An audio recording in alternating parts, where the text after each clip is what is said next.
Salut à tous, là je suis à Genève près du Muséum d'Histoire Naturelle parce que demain j'anime donc 2 jours de formation sur le crâne. Alors souvent on me demande mais qu'est-ce que c'est, qu'est-ce qu'on fait? L'idée c'est justement de proposer une alternative au crânio-sacré, c'est-à-dire que vous reconnaissiez dans plein de pratiques type crânio-sacré, c'est votre affaire, je ne suis pas du tout de la police, moi je suis plutôt en mode éducation.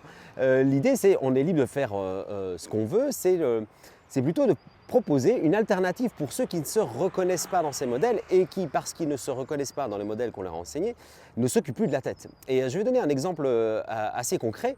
Il n'y a pas longtemps, j'étais justement lors d'un congrès, j'animais un atelier et on était en pratique, donc il y avait des personnes qui faisaient praticiens et d'autres qui faisaient patients.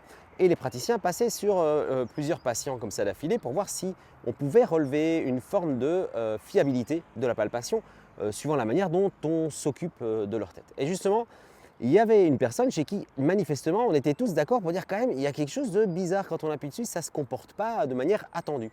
Quand on questionne la collègue, justement, elle nous explique qu'en fait, elle a été victime d'une agression, c'est assez dur comme situation, c'est qu'elle s'est interposée auprès de personnes qui voulaient voler sa moto. Ces personnes qui volaient sa moto, ont bien compris qu'elle n'allait pas lâcher l'affaire et à un moment, elles ont pris la meuleuse qu'ils ont utilisée pour couper le cadenas. Et ils ont pris la meuleuse et ils lui ont tapé sur la tête avec. Donc c'est vraiment une agression physique, psychologique, donc il y a tout cet aspect-là mélangé. Et donc l'idée c'est de se dire, ok, là ça fait plusieurs mois que c'est passé, elle galère encore, elle a encore des symptômes, des signes, des inconforts, plus le fait d'avoir subi une agression, donc tous les aspects psychologiques, ça c'est vraiment d'un autre domaine, mais néanmoins on va les inclure, on va inclure le patient dans la prise en charge.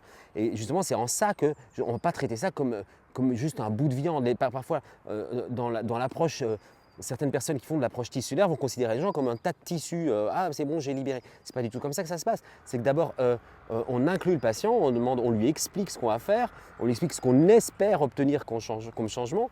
Et à tout moment, on va l'inclure dans ce qui se passe, donc lui demander de confirmer, tiens, est-ce que cette personne-là aussi trouve que c'est bizarre là, cette région-là? Et qu'est-ce qu'on peut espérer comme changement et en quoi ça pourrait se répercuter sur son ressenti, son confort et tout ça. Et donc c'est ça qu'on fait dans cette formation, c'est justement se dire, ok, là c'est quand même un cas où il faudrait s'occuper de sa tête. Alors on pourrait très bien dire, non, moi je suis ostéo, EBP ou autre chose, je ne sais pas, je ne suis pas un charlatan, je ne suis pas de crânien. Ok, moi non plus. Mais cette personne, elle vient avec cette tête, elle s'est pris un choc sur sa tête, on va faire des squats, ça va l'améliorer, ça fait plusieurs mois que c'est comme ça. Est-ce qu'il n'y aurait pas moyen de faire quelque chose, de lui proposer quelque chose de manière assez transparente avec l'information au patient et d'essayer, on va essayer de voir si on ne peut pas faire quelque chose avec sa tête pour l'aider à retrouver un état optimal ou du moins du confort, quelque chose que cette zone-là n'arrive pas à retrouver toute seule. Et donc on va être un catalyseur, on va aider en travaillant avec nos mains. Et donc comment on fait pour déjà identifier qu'on pourrait faire quelque chose? On va se servir de nos mains, on va se servir d'une manière qui justement prédispose à de la fiabilité suffisante au moins pour avancer. Et après, on va essayer justement de provoquer une série de changements jusqu'à ce que et le patient et nous sommes bien d'accord, effectivement, il y a ça à changer. Maintenant, on va voir comment ça se répercute sur votre histoire, mais en tout cas, on est d'accord qu'il y a quelque chose qui a changé. Donc l'idée, c'est d'apprendre à faire ça, tout simplement, et l'apprendre sans recourir à des explications qui peuvent paraître alambiquées ou quoi, avec de la littérature qui constitue des briques élémentaires de savoir, avec lesquelles on construit un modèle. Ce modèle, ce sont des hypothèses plus ou moins plausibles, et à chaque fois qu'on émet des hypothèses, bien ça c'est une hypothèse, il faut que ça reste démontré, que ça soit démontré, c'est toujours pas le cas, et ainsi de suite. Donc on avance comme ça pour pouvoir aider les patients quand c'est opportun de s'occuper de leur tête sans avoir besoin de les embarquer dans des trucs de croyances ou des choses comme ça. Donc c'est ça qu'on fait, tout simplement, de voir, tiens, aujourd'hui je vais pouvoir regarder, ouais, il y a peut-être intérêt à faire quelque chose avec votre tête.